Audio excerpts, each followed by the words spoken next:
বৈধ ভোটার বাদ পড়লে কঠোর প্রতিক্রিয়ার ইঙ্গিত বাবু দাসের মন্তব্যে তোলপাড় বীরভূমে। যদি একটাও বৈধ ভোটারের নাম লিস্ট থেকে বাদ যায়, যেমন আমরা হরিবোল বলতে বলতে শ্মশানে দাহ করতে যাই, ঠিক সেরকম বিজেপির দালালদের অজয় নদে বিসর্জন দেব। এসআই নিয়ে বীরভূমের বোলপুরে তৃণমূলের জনসভায় মন্ত্রী চন্দ্রনাথকে পাশে নিয়ে বিজেপি নেতা কর্মীদের সরাসরি খুনের হুমকি দিলেন তৃণমূল নেতা বাবু দাস। বছর খুলে রাজ্যে বিধানসভা নির্বাচন ভোটকে সামনে রেখে আজ 17 নভেম্বর আনুমানিক বিকেল 4টে নাগাদ বীরভূমের বোলপুর বিধানসভার সুপুর গ্রাম পেয়ে তৃণমূলের জনসভা ছিল। প্রধান বক্তা বোলপুরের তৃণমূল বিধায়ক তথা রাজ্যের মন্ত্রী চন্দ্রনাথ সিংহ।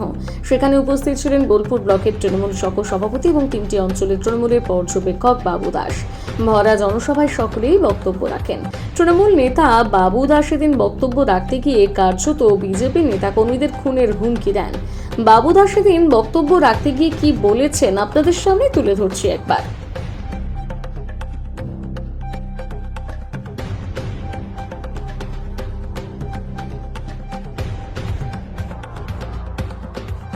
যদি আমাদের একটা বৈধ ভোটার বাদ যদি যায়, ওপার থেকে যদি মুখ্যমন্ত্রীর একটা নির্দেশিকা আছে, যেমন আমরা শ্মশান ঘাটে হরিবোল বলতে বলতে সতীদাহ যেমন আমরা দাহ করি, ঠিক তেমন এখানে বিজেপির যেসব দালালরা আছে, যদি একটা বৈধ ভোটার বাদ যায়, হরিবোল বলতে বলতে অজয় নদীটা কাছেই আছে, তাকে বিসর্জন দিতে বেশিক্ষণ লাগবে না, আমাদের বিসর্জন দিতে বেশিক্ষণ লাগবে না। সবাই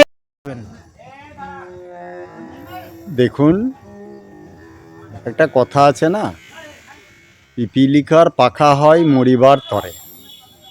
তার মানে বাবু দাসের পাখা বড় হয়েছে, এবার ওকে কাউকে মারতে হবে না, ও নিজে নিজেই মরবে।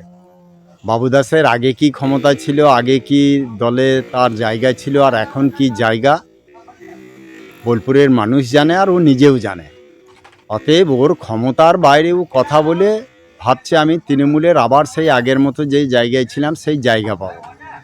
তো ও যদি বিজেপির লোককে মারতে যায়, তো বিজেপির লোকের কি হাত পা নাই নাকি? ও যদি মারে তাহলে ও মার খাবে। মারামারির প্রশ্ন আসছে কি করে? বৈধ ভোটারের নাম নির্বাচন কমিশন করছে, এখানে বিজেপিও করে না, তৃণমূলও করে না, সিপিএমও করে না, কংগ্রেসও করে না। নির্বাচন কমিশনারের কাজ হয়েছে, সেখানে আমার ওর তার কি কাজ আছে, কি ফাংশন আছে?